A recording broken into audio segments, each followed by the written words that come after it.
Richard. Oh, wow. Wow. People talk crazy about you, and you gotta smile and you gotta pretend like that's okay. Love will make you do crazy things. While we've been all focused on attacking Will for slapping Chris, the actor has finally decided to tell his own side on why he did it, and it's probably not what you expected.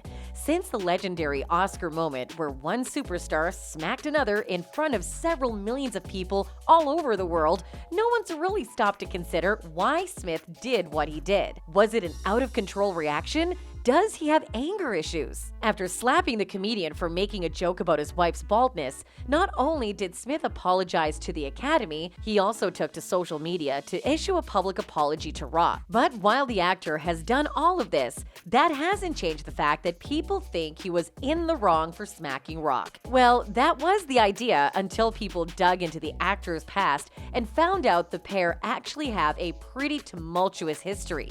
The tension between Smith and Rock dates all the way back to 2016, when Rock made jokes about Jada and Will, and those, just like this time, offended Smith. Except he didn't react the same way.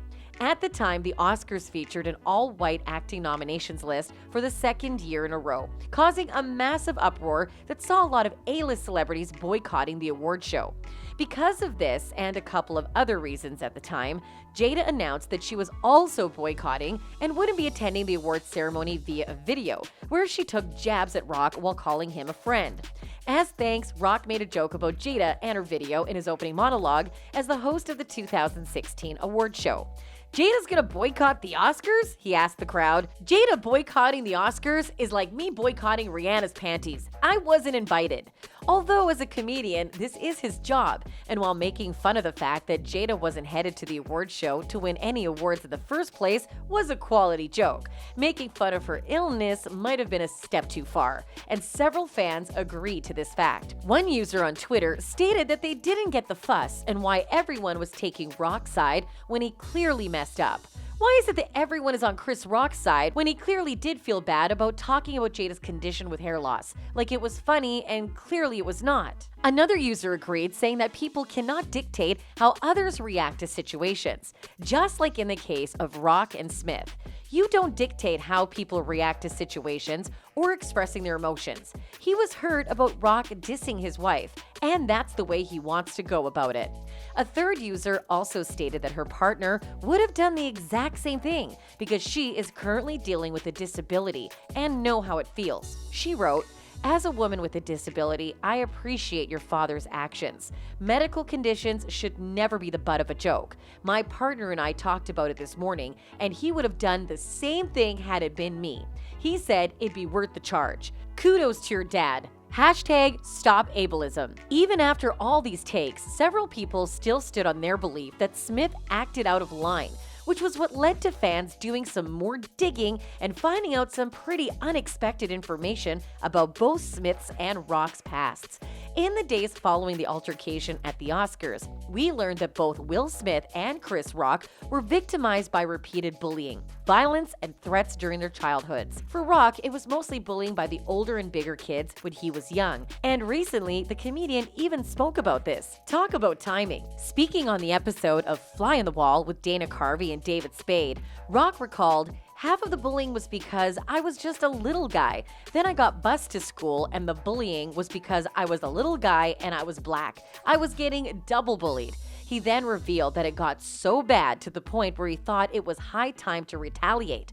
"I went home, I put a brick in a book bag. This is like a legendary story in my neighborhood. I swung that and smacked the guy in the face with this brick and stomped on him, Joe Pesci style, to the point that we thought he might die," Rock told hosts.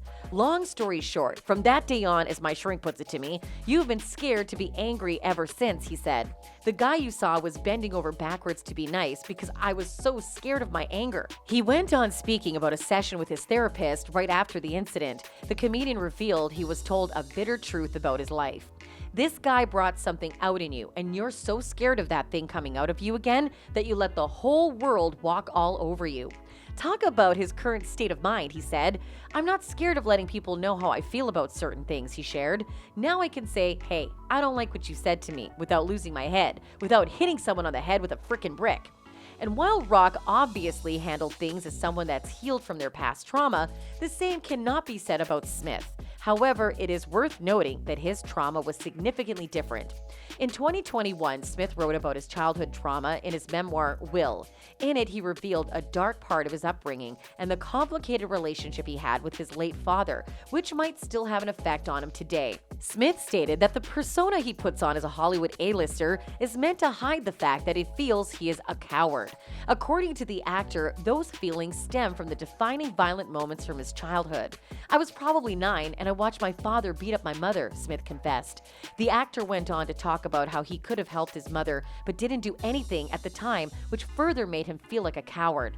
In his words, and I was too scared to do anything. And just on my young mind, it became imprinted. It's like, what kind of kid stands there and lets somebody hit their mother and they don't do anything, you know? And that became really the core trauma of my childhood, that my personality and my persona became to form around to be the opposite of that, you know? I was never going to be scared again. In fact, things got so bad at the time that he actually contemplated killing his dad because of everything he had witnessed him do to his mom. He recalled that in a moment while he was wheeling his dad to the bathroom when he came home drunk, he wrote, I paused at the top of the stairs. I could shove him down and easily get away with it. As the decades of pain, anger, and resentment coursed, then receded, I shook my head and proceeded to wheel Daddy out of the bathroom. Smith then spoke about embracing the idea of mending the relationship with his dad, adding that it wasn't until his father's death in 2016 that he was finally able to move past those harrowing moments from his childhood. And you know, in those last moments with my father, when I was able to forgive my father, I had a shocking realization that I was able to forgive myself, Smith said. My father dying started a new phase of my life.